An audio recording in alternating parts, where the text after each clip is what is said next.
What really happened in that Santa Clarita parking structure? And why is the story splitting between official caution and viral certainty? Tonight, Maya brings community context and empathy. Leo brings forensic skepticism. We'll cut through the noise and demand facts before narratives take hold. Tonight, we are examining a painful collision: the cautious official story versus a fast, emotional public narrative. A woman is gone, and the facts are still forming, yet the conversation is already roaring.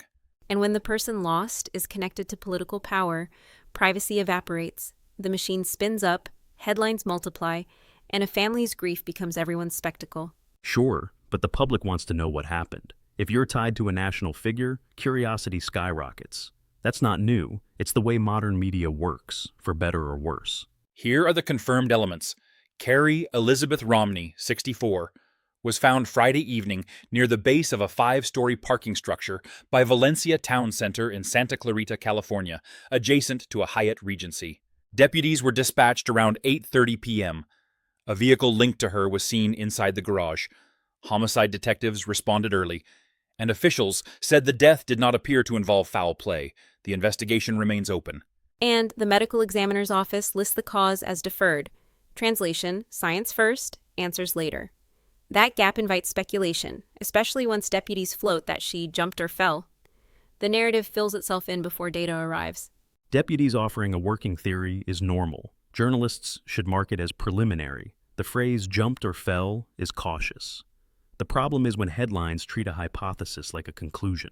The medical examiner is still conducting testing, including toxicology, which can take months. One administrative update noted her remains were ready for release.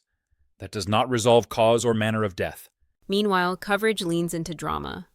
Byline incentives, algorithmic rewards, and a private tragedy becomes a case study in how proximity to power erases normal boundaries of grief and privacy. Also, a case study in media herd behavior. One outlet breaks it, others rush in. The name is a magnet, but there's a way to do it responsibly, sticking to what we actually know, not vibes. Let's acknowledge discrepancies. Some reports mistakenly said 8:30 a.m. instead of p.m. The block number appears as the 24,000 block in some accounts, and the 24,500 in others. Descriptions vary. At the base, next to, even inside the garage, and whether a nearby building could be involved. Officials themselves cautioned it was unknown whether she jumped or fell, or from which structure. Those contradictions show the chaos of early reporting. It's not malice, often it's speed, but they have real consequences. People read the first version and never see the corrections that come later. And the setting adds shock value, a safe, family-friendly shopping area. Witnesses see tape go up, sirens, and their brains fill the gaps. That's human. It's also why reporters must be careful with adjectives. On personal context, Carrie married George Scott Romney in November 2016. This year, they were living separately. He filed for divorce in June. Filings list June 10th, 11th, or 12th in different documents. Court records say the petitioner sought to terminate spousal support. Carrie sought support. She had a Chapter 7 bankruptcy in 2001 from a prior marriage. The divorce was not finalized at her death. This is where systemic harm creeps in. Legal paperwork, support requests, bankruptcy gets folded into a narrative about motive or mental state. That's speculation masquerading as insight. It stigmatizes real-life stress. Right, but context isn't automatically exploitation. People go through divorces every day. It doesn't prove anything about how someone died. The key is to present it without drawing a straight line that isn't there. A quick note on evolving information. One early video said Mitt Romney had not issued a public statement. Later, the family released, "Our family is heartbroken by the loss of Carrie. We ask for privacy." That's a textbook update cycle. And despite the plea, the wave did not slow. That shows the power imbalance. A family asks for quiet, the market rewards noise. The more uncertain the facts, the louder the speculation gets. But we should separate the family's grief from the public's interest. A high-profile connection invites scrutiny, yet it doesn't give a license to invent. The discipline is to say, we do not know, and mean it. Investigatively, deputies reviewed area security footage and interviewed witnesses. Detectives worked to map her final hours. Whether any video resolves the key unknowns remains unconfirmed publicly. Look, even the phrase jumped or fell is freighted. It shapes public memory. If toxicology later shows something else, will the correction carry the same weight? Usually not. That asymmetry matters. Asymmetry. Also, think about dignity. Not every frame of surveillance needs to be aired. Collect it, verify it, and if there's no foul play, maybe the public doesn't need to see the worst moment of someone's life. Let's recap key facts once. No foul play apparent per sheriff's office. Medical examiner's cause deferred pending tests. Discrepancies in time, location phrasing and block numbers, and divorce filings with varying June dates. All still under review. Meanwhile, communities around Valencia described sorrow and disbelief. They talked about a woman known for warmth and kindness. That human texture disappears when we reduce a life to a headline about a garage. Personal tributes are a good corrective. They resist the pull towards sensational framing, but even those can be mined for clicks if editors are careless. It's a fine line between honoring and harvesting. There is also a cautionary tale in misstatements. One source placed discovery at 8:30 p.m., which aligns with dispatch logs. Others mistakenly wrote morning. Small errors multiply quickly when echoed. And when an outlet with huge reach lands first, its framing becomes the template. If that initial frame leans toward a fall from the structure, the rest of the field follows. Corrections struggle to catch up. I'll add, audiences can help. Read past the headline. Look for the words pending, deferred, and investigators say. If those words are missing, the piece is probably rushing you to a conclusion. The sheriff's office specifically warned it was unknown whether she jumped or fell, and whether a nearby building was involved. That uncertainty is not a bug. It's the integrity of not overstating evidence. And while we sit with that, remember, toxicology can illuminate medical or substance factors, but it cannot answer everything about intent. We should resist treating lab results as an oracle for grief. Exactly. Cause of death is not the same as the story of a life. When results arrive, there will be a second wave of coverage. The responsible move is proportionality. No triumphal tone, no gotcha victory lap. On the family context, we should add Scott Romney, 81, is a prominent attorney, father of Ronna Romney McDaniel. Carrie and Scott married in 2016 and were separated this year. That's relevant, but not determinative. The rush to link marital strain to death mechanics is a classic media shortcut. It implies causality without evidence and turns complicated lives into neat plots. And it feeds armchair detectives. People start threading together court dates and addresses like it's a thriller.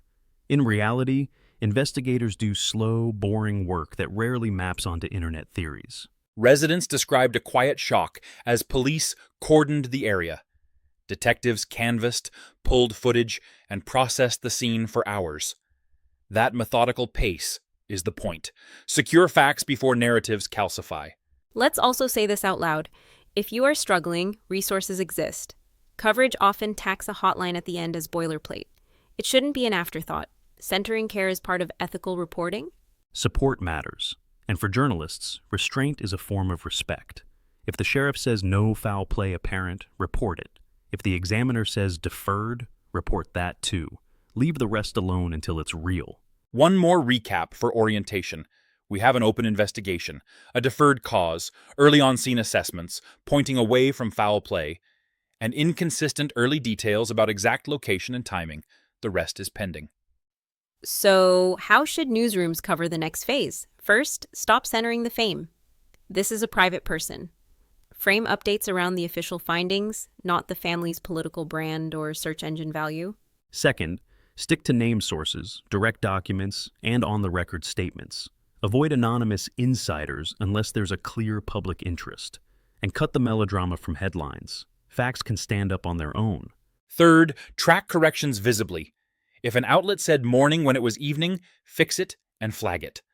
Audiences forgive mistakes more readily than cover-ups or stealth edits that pretend certainty existed. And do not turn court filings into psychoanalysis. A support request is not a diagnosis. A prior bankruptcy is not a narrative arc. People survive hard chapters all the time without it defining their end. Also, beware the nearby building rabbit hole. If investigators leave it open, say so once, then wait. You do not need a drone shot and a dozen arrows to keep the suspense alive while facts lag behind. We should also note, different outlets listed different block numbers for Town Center Drive. That's a signal to readers to cross-check multiple sources and watch for updated incident logs as agencies clarify. And don't forget the living. The family asked for privacy. You can cover the story and still give them space. That's not censorship. That's basic decency in the aftermath of loss. If anything, the lesson is humility. Report what you know, admit what you don't. Resist the seductive leap from possibility to certainty. That's not just ethical. It keeps you from being wrong on the record. Before we close, let's frame the unanswered questions. Do investigators have definitive footage? From which exact point did the fall occur, if a fall occurred? What, if anything, will toxicology clarify? And what safeguards can newsrooms use when the subject is adjacent to fame? A checklist would help minimize harm, avoid gratuitous detail, foreground verified facts, and keep resources for grief and crisis prominent.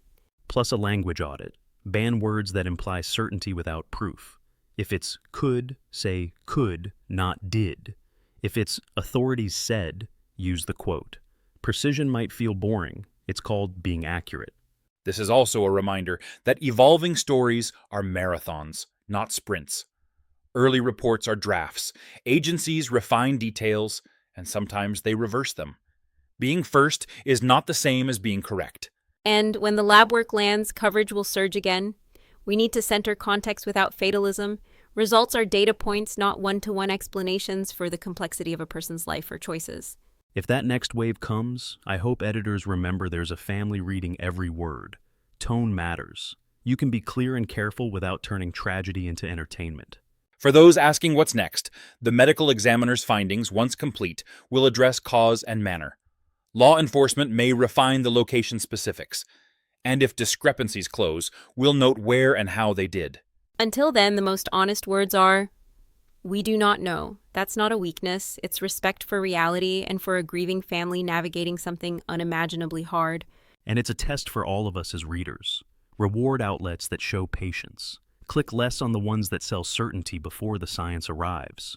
That's how you nudge the market toward better behavior. We'll leave it there for now. An open investigation, a family in mourning, and a media ecosystem under the microscope.